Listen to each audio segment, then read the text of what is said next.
Namaskar and thank you to everyone. It's indeed a great pleasure to be in this campus again, and I am really privileged to moderate this talk with Honorable External Affairs Minister Dr. Jaishankar ji. So, sir, many of people here may not be knowing, but he is a Rajya Sabha member from Gujarat state. So he has a very strong connection, and in fact, his current tour also involves visiting some of the development projects that he has initiated in this region. So, would you like to start with your connections with Gujarat? First of all, namaskar to everybody, and I want to really say how glad I am to be here, and I want to tell you a reason for that as well. But Vijayji, of course, in 2019, I very suddenly entered politics. Even I was surprised when it happened. And when I entered politics, I had the great fortune to be associated with Gujarat because I had become a minister, and the state of Gujarat then elected me as a member of parliament to the Rajya Sabha. In that sense, that is one association with Gujarat. Of course, the association with Gujarat which enabled that to happen was with Prime Minister Modi. That in many ways, I would say, if I am in politics today, it is very frankly because of Prime Minister Modi. It never occurred to me to even think about politics. Frankly, I never saw myself as someone who could be in the political world. So maybe he saw something which I didn't see. But there is a further association I want to mention. You know, I have, as many of you know, been associated with India's foreign policy, with our national security, with our international affairs for, you know, almost now 50 years. Yeah. And not just in work life, but even as a student. And I would say, when I look back on this period, if there is a single person I would say is inspirational, that is also a person from Gujarat, which is Sardar Vallabhbhai Patel. Correct. And there's a reason why I say that. I think nobody, perhaps in the modern era, in our independent era, did more to ensure that we were the country that we are today than Sardar Patel. Yeah. And for many years, you know, as I became ambassador, as I grew up in the foreign service, whenever I had a trainee, I gave the trainee a book written by V.P. Menon called The Story of Integration of Indian States. And I would tell them, read this book, because you think that this India which we are living in today would have happened anyway. It happened particularly because of the foresight and the decisiveness and the leadership of a particular person. And this is the account of it. Now, it began there, but also, you know, a large part of my professional life and even today is devoted to dealing with our relations with China. Yeah. And again, I regard Sardar Patel, particularly his writings, his thoughts about the future of our ties with China as something very prescient, very far-seeing. To me, he was a great realist. He was a great visionary in many ways. He was a great nationalist. So, you know, for me, Gujarat evokes many, many thoughts. Yeah. And therefore, an association with Gujarat is something I value. But allow me one other thought. I've come to this university for the first time. but I've heard about this university even sitting in Delhi. And there is a particular thought in my own mind. You know, again, as someone who has seen the world, lived in 8 countries, traveled to more than maybe 100 countries, I want you all to appreciate that when we talk about any country, any nation rising, the one metric of judging a nation is the state of its universities. You cannot be a great nation if you don't have good universities or great universities. You know, if you are saying India, Bharat is growing, it must be visible in the universities as well. That not just partly in new universities coming up, but partly in the quality of universities and partly in how we visualize universities. So the university more connected to the real economy, to the real society, more practical, if you would, more contemporary. I think that is one indicator of how the country is actually progressing. And I had heard about CHARUSAT. I welcome the opportunity today to actually come and see a little bit of it for myself. And I want to tell the students that you should realize really how fortunate you are today to be in an institution like this and be part of really contemporary education, the kind of education which will actually define Viksit Bharat. So my first question as for the topic is that in last 50 years we have seen India's foreign policy evolving. What has changed in last 10 years, especially under the leadership of Prime Minister Modi? You know, many things have changed. One, when we look at the world, we look at the world with a degree of confidence. Now you will say, what is new? It is new. Because in the past, we sometimes looked at the world with a degree of nervousness, with a degree of let us keep them far away. You know, I don't know what, what would be their impact in our country. Mm-hmm. We built in a way mental walls between us and the world. So I think the attitude towards the world itself is the first fundamental change. The second, which is relevant in a way to our topic, we believe that the opportunities are more than the challenges. Net, the world is a positive place. The world today, can be engaged, it can be utilized, it can be leveraged, actually to make the progress of India grow faster. Third, the world actually can also benefit, when I say opportunities, one very obvious opportunity is a global workplace. That the talents of India today have an opportunity to go beyond India. The contribution of India has a possibility of going beyond our borders as well. So, when I look at the world as a landscape, I'm more positive. When I look at the world as a partner, I'm more optimistic. When I look really in terms of the resources of the world, technology, practices, I think there is a lot that can be offered. But along with that comes responsibility. So we are today the 5th largest economy. In a few years, we will be the 3rd. We cannot behave and act the way we were when we were the 10th largest economy. So as you become a bigger player, I think there is also, you can say we are a bigger shareholder in the world.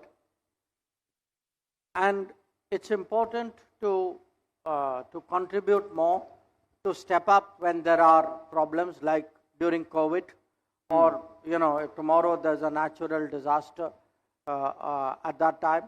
So when there is a conflict, so I would say more expectations, more confidence, more contribution, more responsibilities. Yeah. So along with these, also there must be a lot of challenges. Yes. So can you elaborate on challenges and how Prime Minister Modi government has tried to overcome them? Well, let me give you some of the obvious challenges. Though I think people, when a challenge is behind you, we all forget it very quickly. Let's look at the last 5 years. Okay?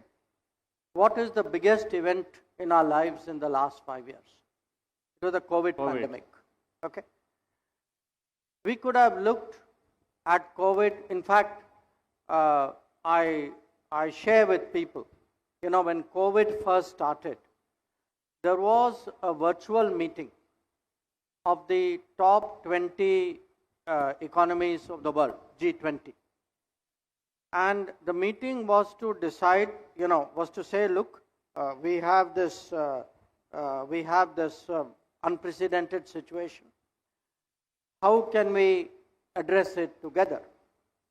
And there was a briefing done of all the 20 leaders. Prime Minister Modi obviously was there for India. I was sitting behind him and listening. And at that time, I'm now talking of January of 2020. In January of 2020, it was the opinion of the key institutions, the World Bank, the IMF, that the country which would face the biggest problem in the COVID, the country about which the world was most worried, was India. Mm-hmm. And there was a reason why they were saying this. Their thinking was, India health system is poor, public health is very patchy, the infrastructure is not there, the defenses against vaccines were not there. Now, if you look in the course of the next 2 years, actually we not only dealt with the COVID, we responded to the COVID by ramping up our health infrastructure, and I'm happy to say that continues even today. Yeah. And then we ended up actually as a crucial supplier of vaccines to the entire world. So I give you that as an example where, and when we gave vaccines to almost 100 countries. Even today, it is now 3 years, 2.5 years since COVID is over. There are many countries in the world, when you go there and meet people, ordinary people, people in the airport, in the shops, in the hotels, they remember, for them, India is a country which helped them during COVID. So, to me, it's a very powerful example of what it is really, how you take a challenge and actually make it into you could say, achievement, a contribution. A second kind of challenge would be today natural disasters. That you will see, we just had an earthquake in Myanmar. Okay? We were the first or one of the first countries. We went in, our disaster rescue force was there in the same day. The earthquake happened late in the morning. By evening, we were there. Now, it doesn't happen by itself. It happens because you plan for, you create a force. You plan for how to respond. So, and it's not a one-off. If you look in the last 10 years, you had earthquake in Nepal, you had earthquake in Turkey, you had, cyclone in Myanmar, you had a mudslide in Sri Lanka, you had floods in Mozambique. So, wherever anything happens we had in Mauritius, a very big typhoon. So, this is a very good example today. Our bigger capabilities allow for us taking more responsibility. That is another kind of change. Sometimes the change can be in our own borders, or in our own periphery. a country like Sri Lanka, a neighbor like Sri Lanka, for various reasons, their economy totally collapsed. Okay. Now, to see a country which is a middle income country actually not having the ability to pay for petrol, to pay for food, the kind of agitation on the street, the government fell, but the country was collapsing. And we stepped forward. Today, any Indian who goes to Sri Lanka, here's only praise for India. We are seen as a good neighbor. We are seen as a country which stepped forward to help them. I can give you more such examples. But look, again, when you say 10 years, at the end of the day, in any society, it can be a country, it can be a university. Leadership is key. A country grows when there is a leadership, when there is a system, when there is teamwork, when there is motivation. Same thing I can say for a university or for any other institution. Thank you. So let us go to audience now.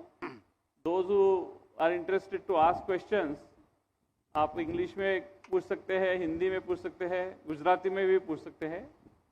So please raise your hand, and there are microphones, volunteers with microphones who would come to you.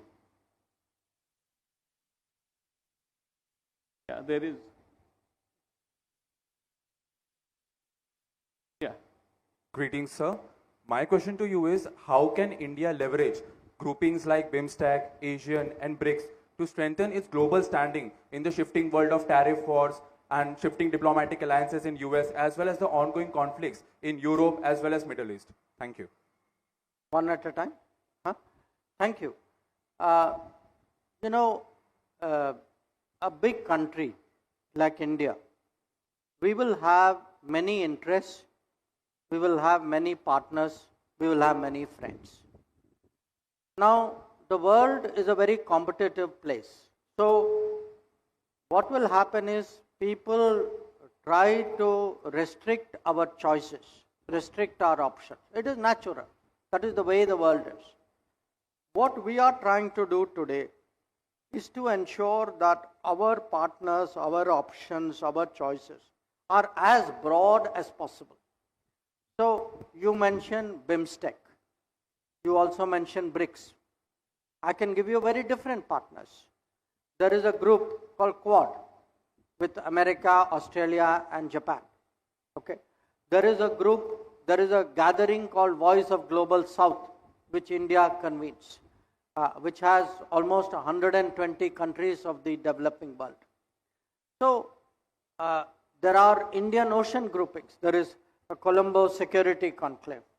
So, what we are trying to do is to see how do we have the maximum number of platforms, maximum opportunities, maximum friends, because at the end of the day, we Indians must remember something. There are very few countries today which can say we are at least 5,000 years old. We are civilizational states. Very few are there today left, at least big ones. There may still be those who have continued but who are much smaller. So our rise, our position in the world is something very special.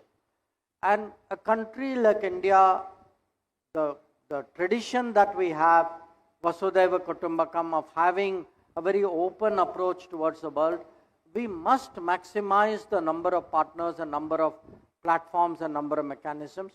And we must also have the strength that we should do what is in our interest. And sometimes even if you are pushed by one country saying, be with us, don't be with them, we should have the ability to stand up for our interests and stand up for our rights and do what is best in our interest. And by doing, gatherings like BIMSTEC, which is on the Bay of Bengal, or on BRICS, which is largely a non-Western gathering, or on Quad, which is devoted to the Indo-Pacific, I think we are trying to do that. Anyone else?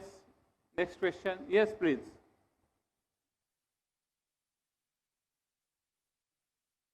Hello, greetings, sir. So my question to you is, in your book, Why Bharat Matters, you mentioned strategic autonomy of India. So we have initiatives like Atmanirbhar Bharat. So how are we utilizing that in defense sectors for AI and UAV technologies while remaining globally competitive and collaborative as well? You know, again, I relate it to this university. What is strategic autonomy? Strategic autonomy means that we have हमारी अपनी क्षमता है, अपना आत्मनिर्भरता है. So, to be strong in the world, we have to be capable at home. If we don't grow at home, we cannot have ambitions outside. It is not tenable.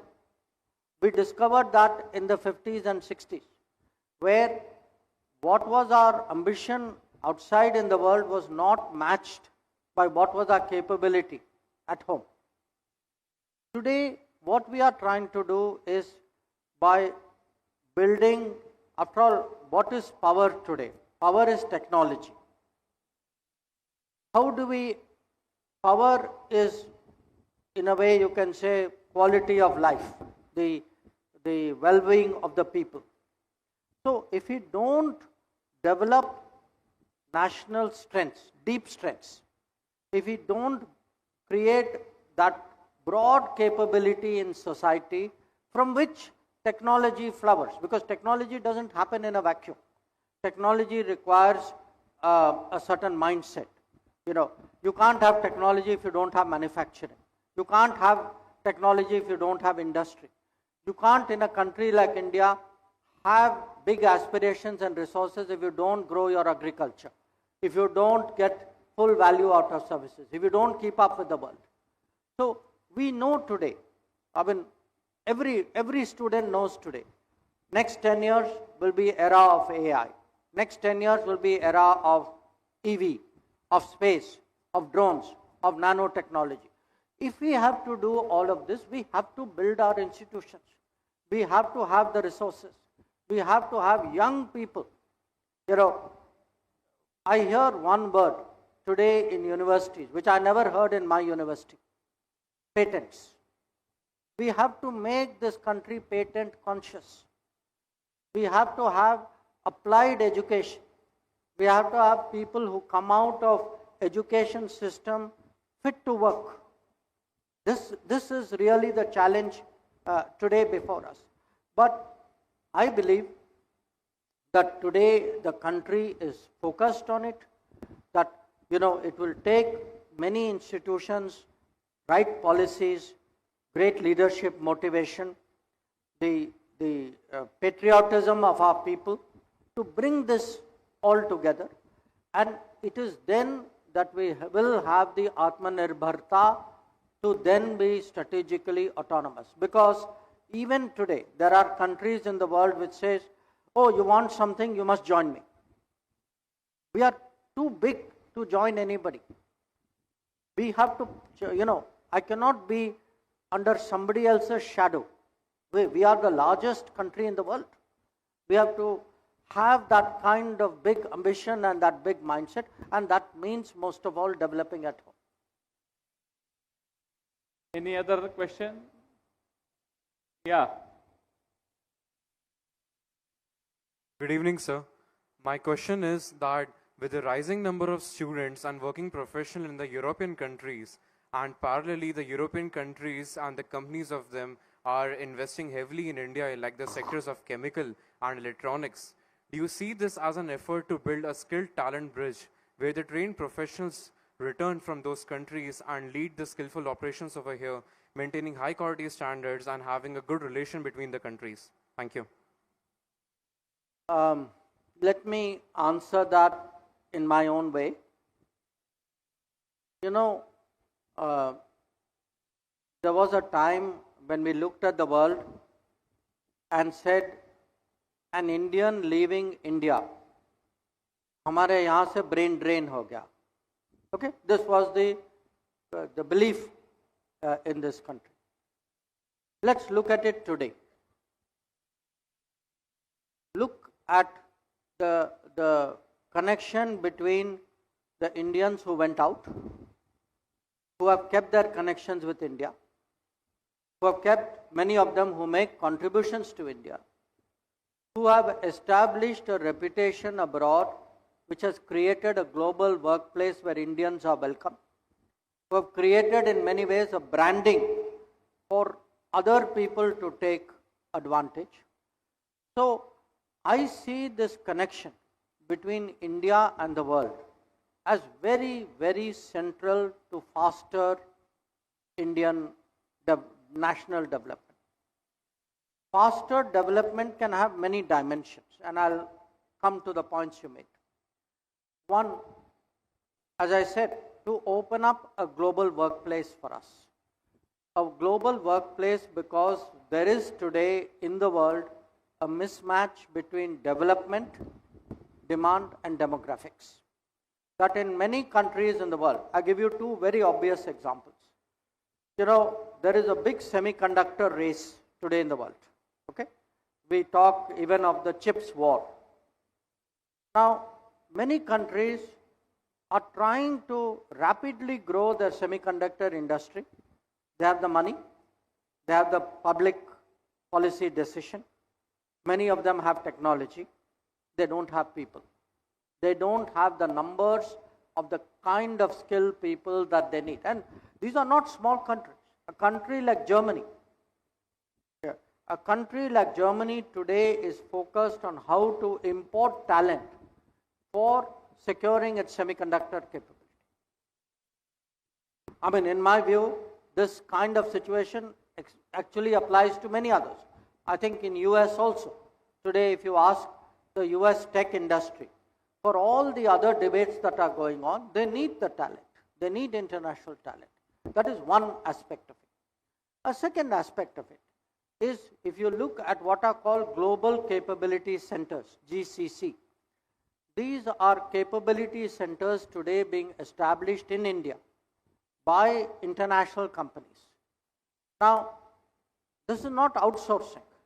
These are people who are conducting the cutting edge research, people who are doing the designing, people who are doing their innovations. This is very much actually at the heart of their overall, I would say, enterprise capability. And if you look at the number of GCCs today in India, it's also growing very, very rapidly. A third part of it is actually the alliances that we form.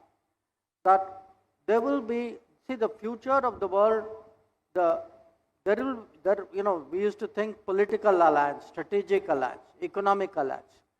There is a technology, I would say, understanding or technology comfort today, which will be a very big factor, because technology is very sensitive, especially in a world of data. Not everybody will be entirely comfortable working with everybody else. People will protect it. People will try to use data for their own advantages. So we will have this big technology equations which will form in the world, and those equations will be bridged by human beings.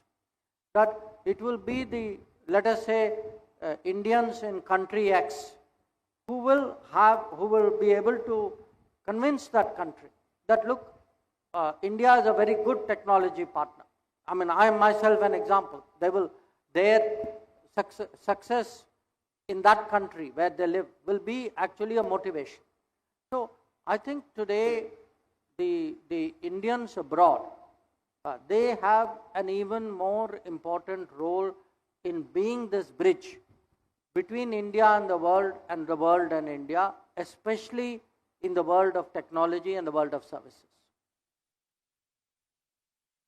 Yes, any further question? Yeah, please. Sir, as a large proportion of our population, especially the youth, is increasingly inclined towards technology, innovation, entrepreneurship and development. So my question to you, sir, is that how do you see India positioning itself on the global stage in the coming decade with respect to the youth who is deeply invested in technology and especially entrepreneurship? and what are the opportunities coming in their way? Thank you. Um, I feel today there is a mindset change which is happening in society. That a lot of people have the confidence, uh, something I would say in a way the attractions of a startup, the attractions of doing your own business, of looking really for opportunities which are created by yourself. This change, now it can happen, everything in life is not cutting edge. It can even happen at a very basic level, which is people who offer services may not want to offer the service working for somebody. They may want to work for themselves. I think this change is actually gradually happening in our society. It will not happen overnight. But what is it which promotes this change? Because again, we have to understand, as a big economy, in a big economy, government cannot be the only employer or the default employer. The bigger the economy, the more options will come, and lot of the options will be entrepreneurship, will be self-employment, will be actually in a way often multiple jobs, services of various kinds, and technology will open up a lot of possibilities which were not there earlier. So it's very legitimate for people to have aspirations which are over and above. I'm not saying the old aspirations don't apply. People still want that. It depends on the person. I would say a young person today has more choices than a young person did 10 years ago, 20 years ago, or 30 years ago. The choices will keep growing. And from the point of view of what should the government be doing, I would say broadly two things. One, it needs to provide or encourage a system of education. A system of education which is more relevant to actually entrepreneurship, more relevant to employment. The second, the government needs to have an economic culture where people who want to start on their own get support. Now, sometimes you do it even in very small amounts to people. You're all familiar with, say, Mudra loan. Now, the fact was, till 10 years ago, if you did not have collateral, banks would not lend you money. Even today, I'm giving you at a very, very basic level, that people who have, say, shops, people who do now, till we have this scheme called Swanidhi. Now, they all need to grow. I mean, the Mudra loans have grown a lot. I mean, there's still room to grow. But how do you create a culture where actually the system is geared to finance people who want to make their own business, young people, for example, who want to do entrepreneurship? So we need the training and the education. We need the confidence, but we need the backup as well. And I think that is the change which we have initiated. I think this is really the change which I can imagine would happen in the next decade. So let me intervene and ask one more question about the foreign policy. That in last 10 years, we have built a new relationship which were not there before, like Australia, UAE, Israel, and then there was another country, Pakistan, about which we used to talk every day in past. Now we hardly talk. So what has changed?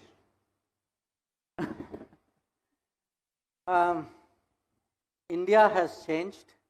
I wish I could say Pakistan has changed.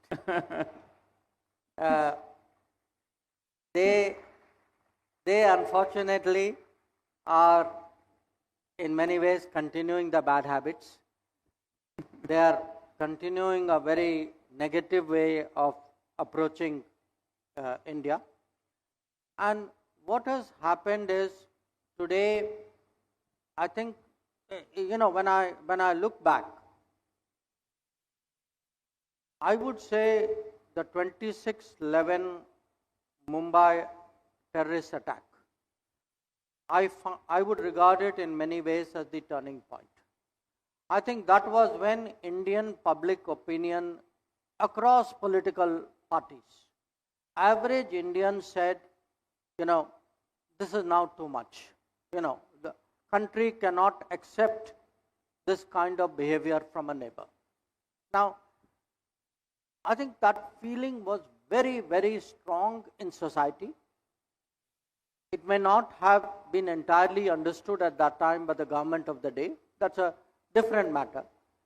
But if you see after 2014, when the government changed, this message has been very firm with Pakistan, which is that terrorism, if acts of terrorism are committed, there will be consequences.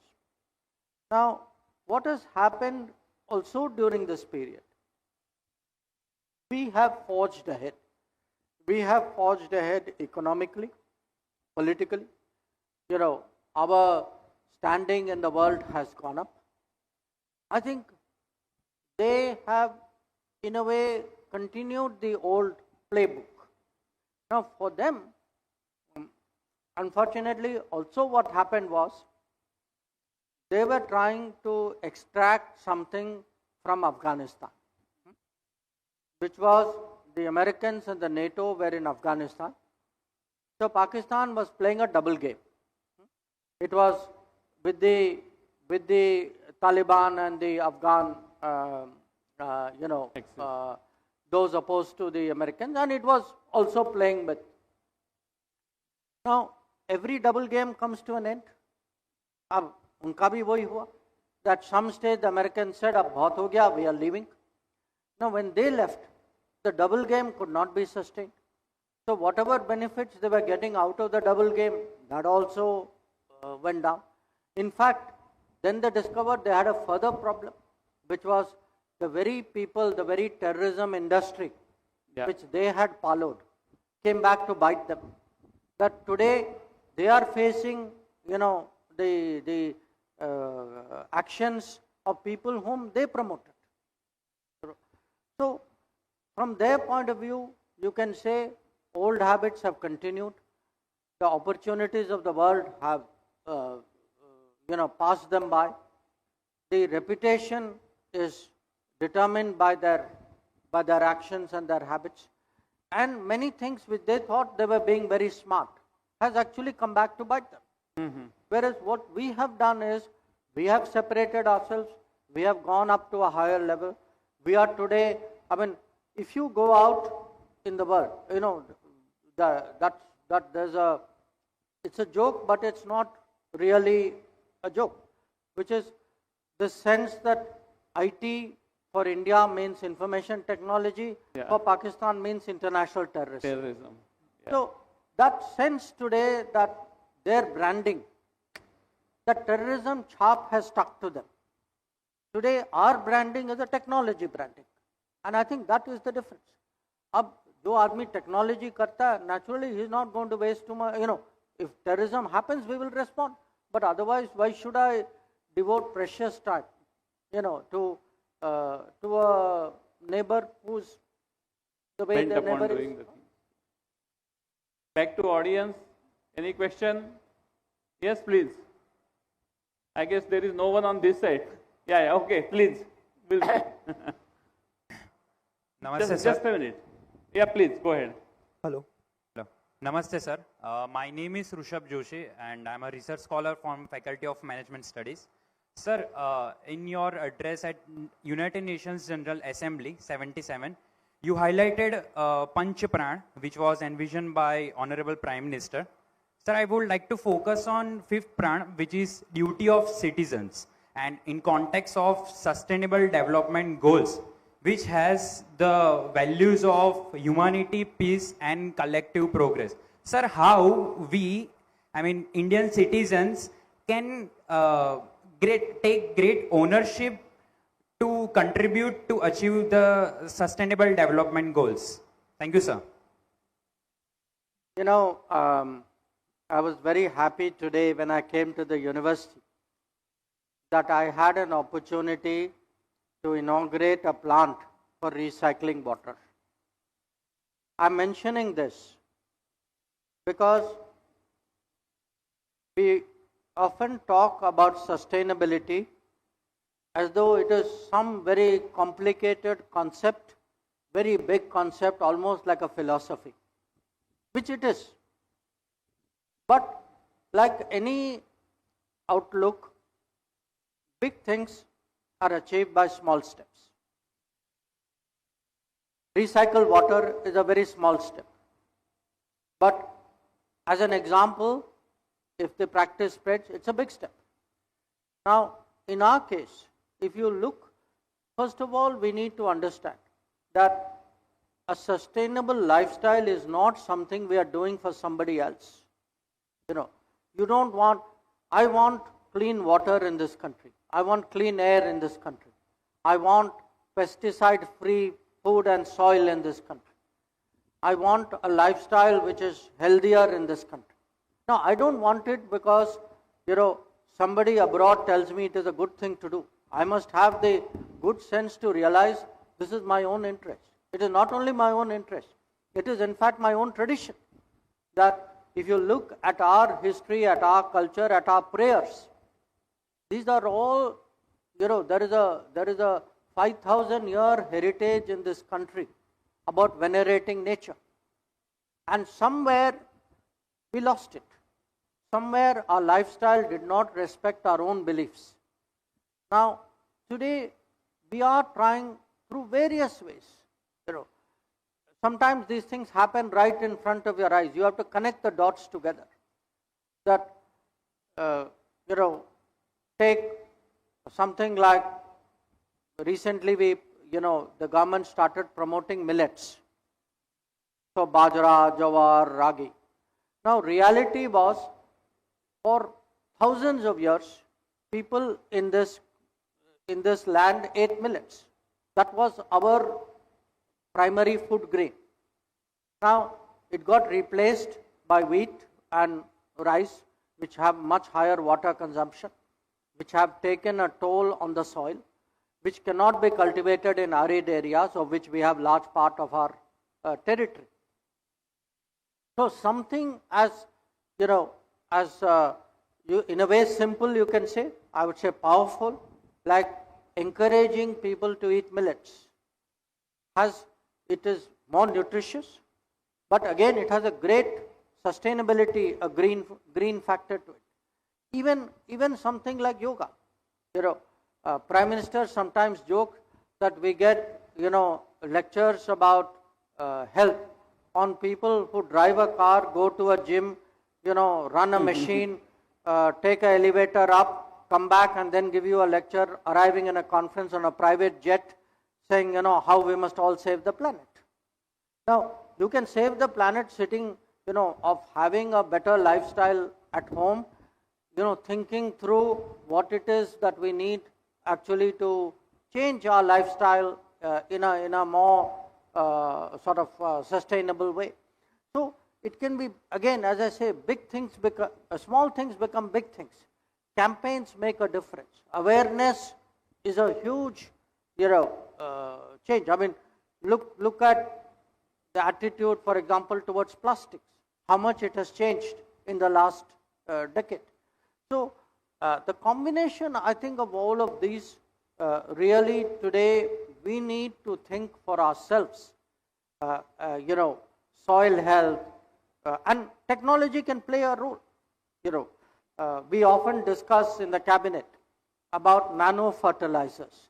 How do you, instead of old practices where we are actually poisoning the soil, how do we actually have much more scientific, I would say, soil-friendly interventions, which really make a difference? How do you use drones today to do, soil or crop monitoring? Yeah. So even technology and sustainability can actually go hand in hand. In fact, would say one supports the other.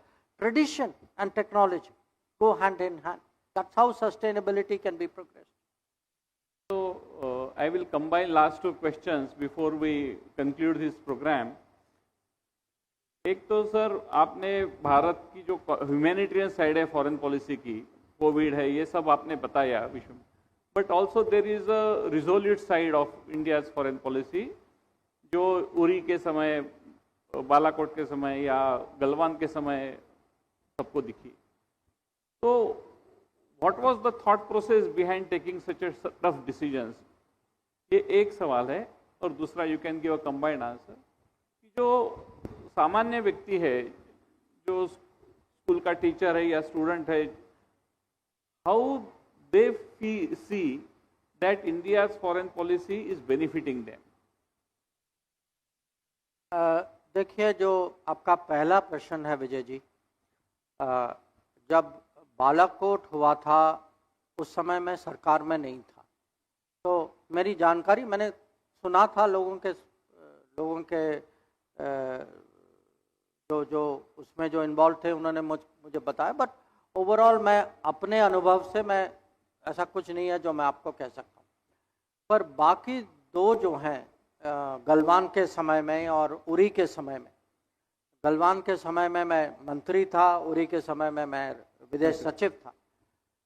तो मैं गलवान का पहले मैं आपको कहता हूँ कि आपको याद होगा कि गलवान जो था, ये बात उठी जब कोविड का लॉकडाउन हुआ मार्च के महीने में.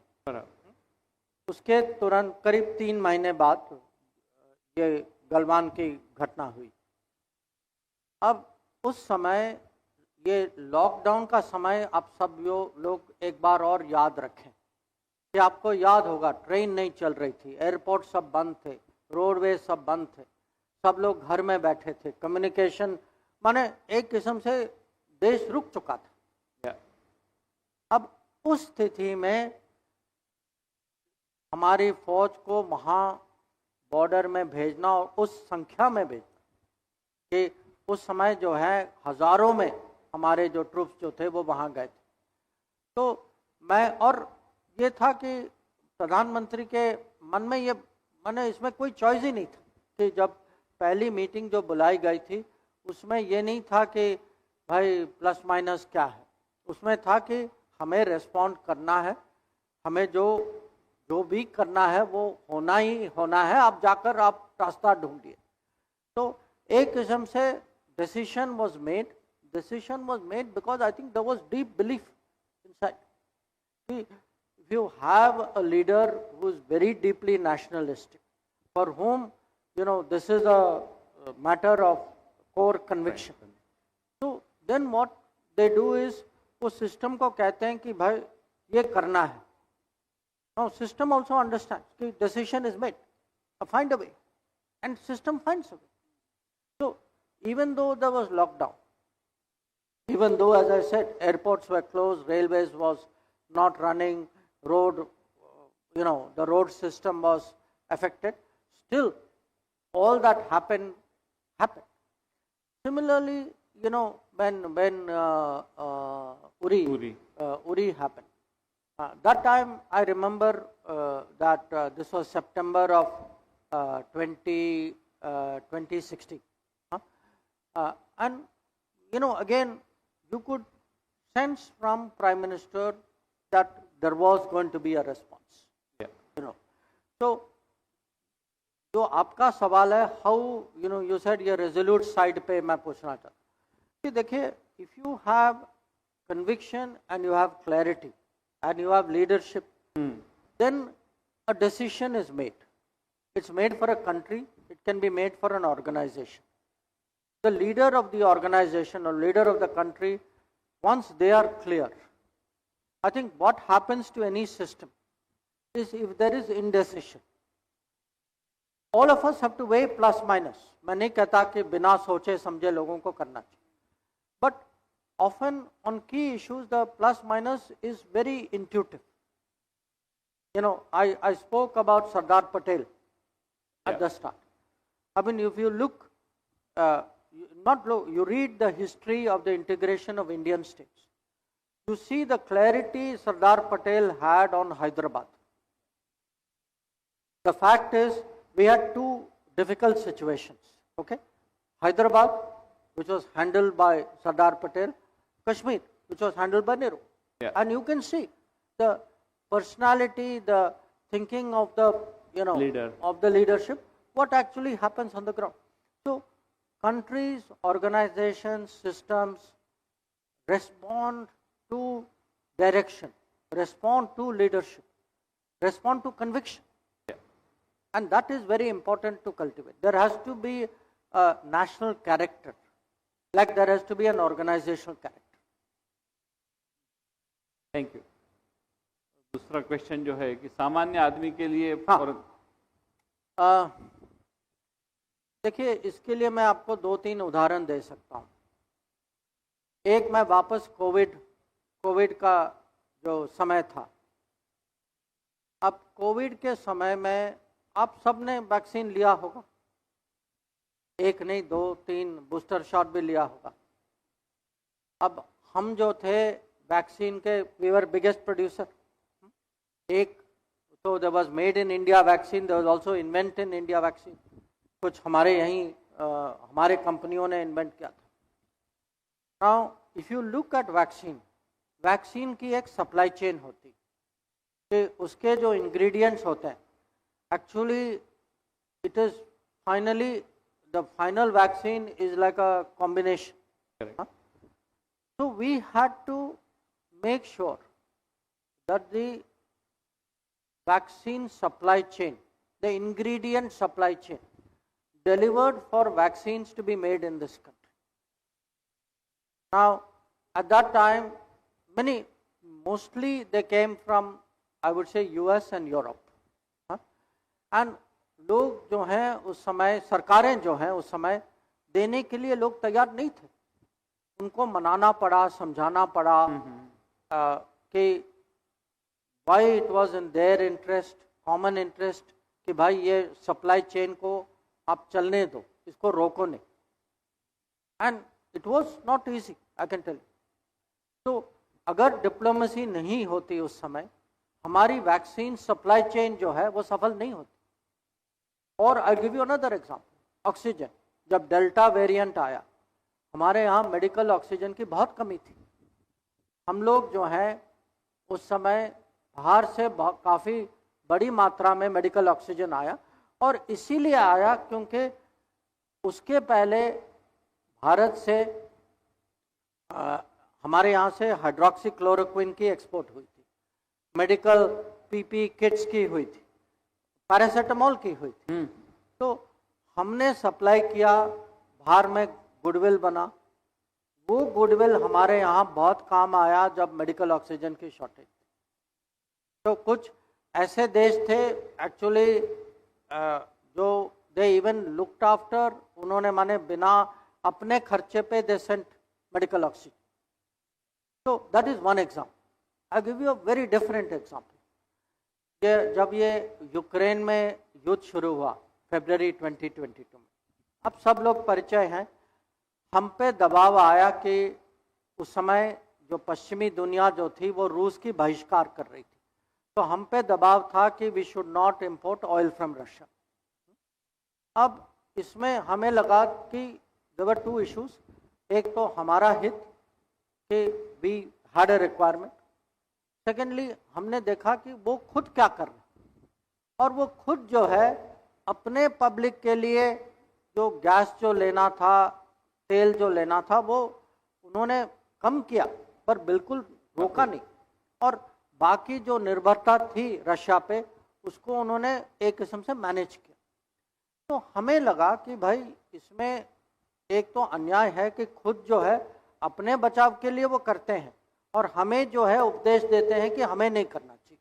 और दूसरा जो है हमारा हित कहता है कि अगर उस समय तेल की कीमत दुनिया में बढ़ रही थी, पश्चिमी देश जो हैं वो रशिया को छोड़ के खाड़ी जा रहे थे, जहाँ से हम नॉर्मली तेल लेते हैं. तो एक किस्म से हमारा कंट्रैक्टेड तेल जो है और गैस वो उनके यहाँ जा रहा था, और फिर वो कह रहे थे कि आप जो है रशिया से नहीं लीजिए, कीमत भी बढ़ रही थी. तो हमारे हित में था कि हम जो हैं एक क्लियर स्टैंड लें और दबाव होगा, हम झुके नहीं, हम जो है हमारे राष्ट्र हित में जो हमें करना था हमने किया, और उसका फायदा ये हुआ, अगर आप सामान्य नागरिक के परिप्रेक्ष्य से देखें कि जो हमें जो पेट्रोल जो मिलता है, पेट्रोल की कीमत जो है उस समय माने स्टेबल रहे।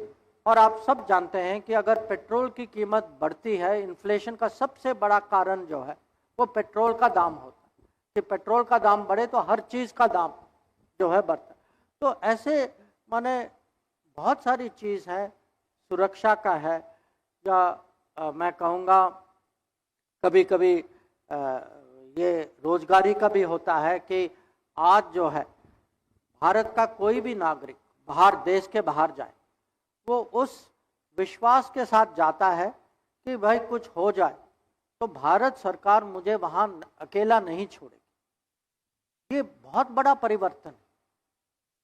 15-20 साल पहले ऐसा विश्वास नहीं था, और इसका भी एक टेक्नोलॉजी का कारण है कि आज जो है कुछ भी हो जाए, मान लीजिए आप कहीं जा रहे हैं, आपका पासपोर्ट खो गया, 15 साल पहले आपको पासपोर्ट, नए पासपोर्ट मिलने में कम से कम 15 से 30 दिन तो लग ही जाते, क्योंकि आप लिखते, वो टेलीग्राम में मैसेज आता, कोई आरपीओ के यहाँ चिट्ठी लिखता, वहाँ कोई वेरीफाई करता, फिर पता नहीं जवाब आरपीओ देते या नहीं देते।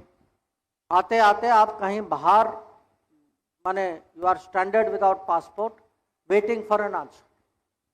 आज टेक्नोलॉजी है, पासपोर्ट्स की एक डेटाबेस है, आप कहीं कुछ हो जाए वो तुरंत, जहाँ भी आप, हमारी ऑफिस है तो कॉन्सुलेट है, तो तुरंत वो चेक कर सकते हैं कि हाँ you are this person, this is your document, this is your replacement. तो मैं कहूँगा कि आज हमारा एक कर्तव्य है कि, क्योंकि जब हम ग्लोबल वर्कप्लेस की बात करते हैं, कि वर्कप्लेस तभी बनेगा when our citizens can go out and confidently work. So it may be students in Ukraine, it may be people who are working in shipping line during Covid, it may be people who are researchers in Israel, या Sudan में जो हमारे कुछ व्यापारी लोग थे, कुछ लोग अलग अलग काम के लिए गए। This confidence we have to give people कि भाई हम हैं, भारत सरकार है, you go out, we are here to look after you. This makes a difference, and I think this distinguishes a country like us from many others. So I know there are many more questions and this conversation can go on, but we need to stop here. So first of all, thank you Dr. Jaishankar for visiting this place and answering all the questions, and thank you to all of you for being very active participants. Thank you.